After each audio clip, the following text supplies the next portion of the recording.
So, with Black Flag Resynced, we saw that Ubisoft finally gave fans what they wanted, right? Fans were asking for a return to roots, and Ubisoft gave them just that. And yet, we still had fans asking, what's the catch, Ubisoft? What's going on here? And that was damaged trust. But now, in order to go a level further, we have Marathon. Marathon is the next stage. Because there are times whereby the problem isn't that you actually made a remake, or you had a problem making a remake. Sometimes it has to do with the actual name on the outside of the box. And if it so happens that your name isn't necessarily associated with good things, then like it or not, your next game isn't going to launch on an equal playing field. It's going to start off in a handicapped position. So take Marathon's rough launch. Now, it doesn't necessarily show us that Bungie is finished per se, but the important thing about Marathon's rough launch is that it highlights a hidden narrative that says, why were people so quick to believe that Marathon or that Bungie was actually done and dusted with? I think that's the actual real story here. And sadly, Marathon is the type of game that experts would say didn't necessarily launch into a clean slate, but launched into a reputation crisis. Now, you and I, we need to break this down. What was Bungie before, or what did Bungie use to represent to the gaming industry as a whole? Firstly, Bungie was one of those names in the gaming industry that was associated or well known for elite gunplay, incredibly immersing storyline, beautiful, glorious sci-fi open worlds, your Halos, your Destinies, and top-tier multiplayer. Beautiful, the belle of the ball. That was Bungie. That was Bungie's reputation. Bungie gave you that feeling of rest assured, even if the game launches in a bad state. Somehow Bungie would be able to actually fix that. They were like a really good insurance premium. Like, you just know for a fact that if something bad happens, if my car catches on fire, I know these guys they always have my back. That's the kind of relaxation and assurance that Bungie had, they just had that reputation about them. Now, their reputation wasn't perfect or above criticism, but strong enough that most players were able to give Bungie their room to cook, because they trusted Bungie to do right by them. And when you actually stop to think about that, that's really cool. Like, that's actually really cool, that a strong reputation will actually buy you time, but conversely, a weak reputation takes time away from you. So now when Marathon finally arrives, it's not all glitz and glam. They're not gonna be judged like some random first-person shooter game out there in the wild, right? No.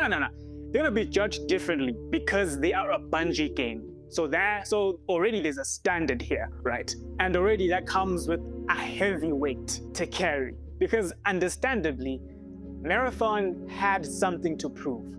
Let's not sugarcoat anything. After the disaster that was Destiny 2, Destiny 2 had its highs and lows, don't get me wrong.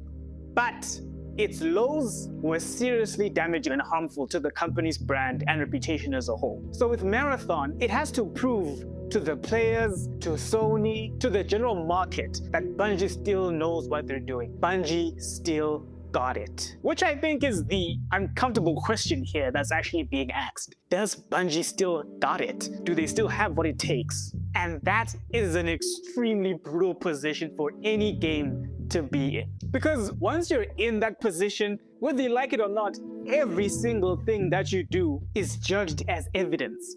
It can be evidence that, did Sony actually make a good bet on these guys? Evidence that, do you still have what it takes? Are your best years behind you? Can you still create open worlds beyond Destiny? Do you still understand what players want from you? So, I don't wish to intellectually blueball you guys here any further. The basic idea that we are working with here is reputational fragility.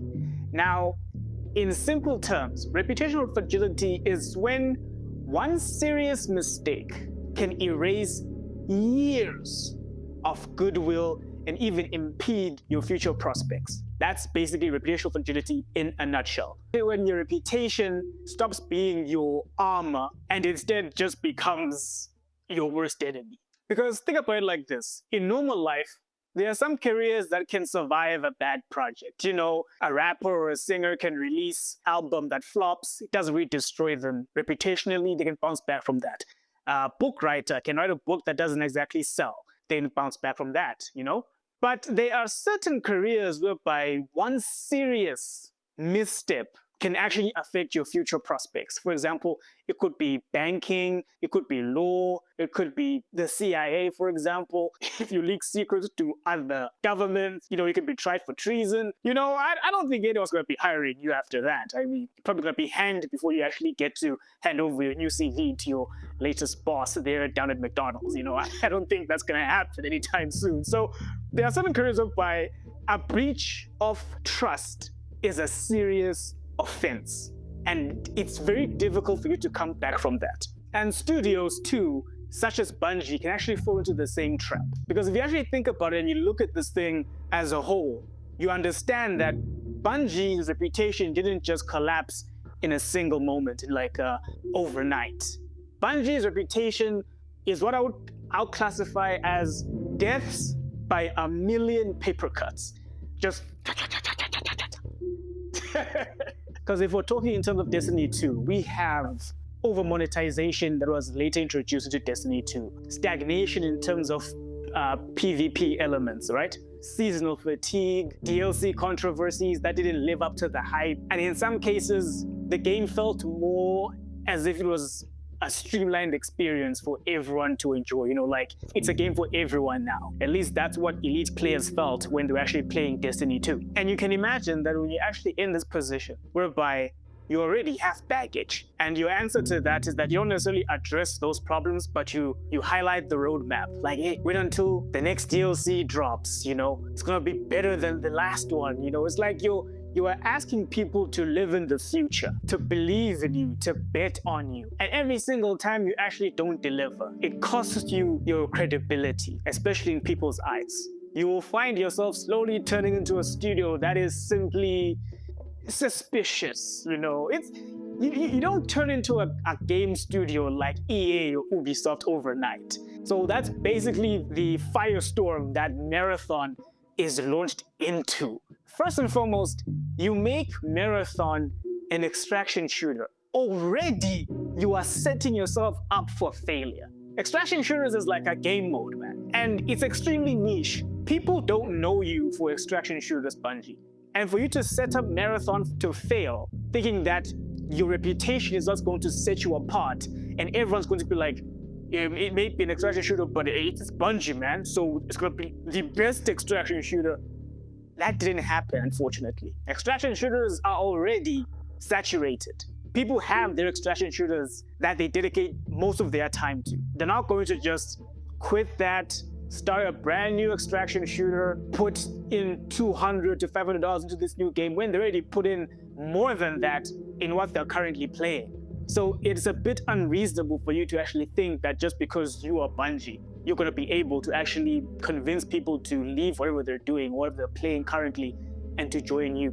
Even with a pristine reputation, let's say you had one, you had better make the best extraction shooter that has ever been released today.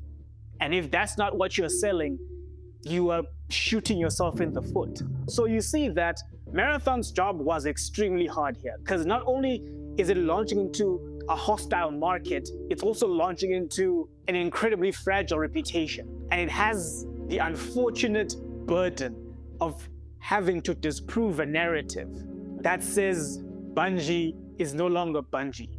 Bungie is dead and gone. And that's extremely difficult for any game to do. Which is why, if you notice, the Steam charts mattered so much. Not because, they tell like the whole story, but fragile reputations don't need the whole story. They just need a symbol. And those player numbers on Steam were that symbol, basically proving people's confirmation bias that Bungie is actually a washed up studio now. Now, to be fair, this doesn't necessarily mean that Marathon is dead in the water. And it doesn't mean that the people who actually worked on the game failed, or that the game doesn't have an audience, or that the game simply isn't any good. Because believe it or not, Marathon actually has people that actually think it's a very good game. They appreciate the gunplay. They say it's the best it's ever been. They even appreciate the artwork or the art style. And they genuinely enjoy the game. But the point I'm trying to make here is not that we're gonna stand over Marathon and start laughing over it, take a piss. Like I said before, a strong, robust reputation will buy you patience. A weak one will buy you confirmation bias. There is a reason as to why GTA 6 can afford to say, you know what, we're not gonna release GTA 6 this year. People will still be willing to wait for it because it's Rockstar, man, you know what I'm saying? And not to mention that the AI controversy didn't even help either. Before Marathon even had a chance to fully stand on its own, there was already a conversation about unauthorized artwork in the A. Now, to be fair, Bungie did address it and lay it to rest, but the damage had already been done. In people's minds, the incident becomes part of a larger story that's building in their heads about you, and escaping that story is extremely difficult. So then, who actually carries the blame here? The answer is really complicated, because usually decision power sits upward, but reputational damage spreads out evenly, like a nasty STD. Everyone catches it. Now, I don't think that Marathon is purely just a Bungie problem. I mean, sure, Bungie made choices, they carry the Destiny badge, and yeah, Bungie has to answer for the decisions that went about shaping this project. But Marathon is also sitting in a live service industry problem. Because in case you believe under a rock, the gaming industry has been chasing, sprinting after live service games. They want games that don't end, recurring revenue, games that ask for players' attention endlessly, and years of emotional investment. But it seems as if the thing that these gaming industries can't seem to understand is that we are tired. We already have our main games. We already have our battle passes to worry about, our subscription, our RPGs and shooters, our backlogs and our daily quests. We have all of that. So you see, when you're looking at it from that lens, you get to understand that Bungie was simply asking for too much. Everyone wants a piece of that Fortnite pie. And here's Bungie asking us to basically get married for probably the next 5 to 10 years. It's a raw deal, man. I mean, are you serious? Come on. Because something that I realize is that you don't only need players to actually try out Marathon, but you also need to convince them that Marathon is a game worth committing to. How do you do that when the odds are stacked so much against you? But maybe that's the real issue. Maybe extraction shooters made more sense when Marathon was being developed. Maybe the market simply looked way different back then. Perhaps maybe the audience at the time had more patience to give. And of course, the live service dream still felt exciting. It was like the American dream, very inspiring. But by the time Marathon finally arrives, the mood had been soured. Players had basically witnessed so many games ask them for long-term commitments and vanished. They'd encountered plenty of roadmaps, broken promises, too many seasons, we're working to fix such and such issue. Too many games that just didn't feel as if they were optimized or built for enjoyment. They were simply rather built for retention. So I don't think that Marathon story is simply a matter of bad game, bad numbers, people didn't like it, let's move on. I think that type of analysis misses a bigger problem here. And that's simply the fact that Marathon came in carrying way more weight and expectation than that one game reasonably has to carry. Marathon had to be a shooter, it had to be an extraction game, a live service game, a Sony success story, a Bungie comeback, a Destiny escape route, a proof of relevance, and ultimately a trust repair project. That is crazy, absolutely insane. How the hell do you expect one game to carry all of these expectations and fulfill them satisfactorily? And when I think about it, Bungie didn't need to actually do this. Bungie could have simply stuck to what they were good at. They could have simply taken everything they had learned from Destiny, from Halo, and built it all into a new, engrossing game. Now, the lesson here is quite simple. Reputation in gaming doesn't simply disappear all at once. It turns slowly, like a volume dial. If you've been doing really good, it starts off as massive credit. But if you continue to disappoint, you don't keep your word, you slowly start to lose credibility until you're in the debt. Over monetization, missed expectations, unnecessary controversies, they diminish that credit, put you more in the red zone. And every game that you release from then on out starts off with a debt that they already need to start paying. When you simply could have been a studio like Santa Monica or Rockstar or Capcom and have games that launch with massive credit, no debt, no student loans. So, an interesting question that then pops up is, can Bungie actually recover the reputation that gives them room to breathe? Can they still do it? And that is a question that I don't have the answer to, but maybe you do.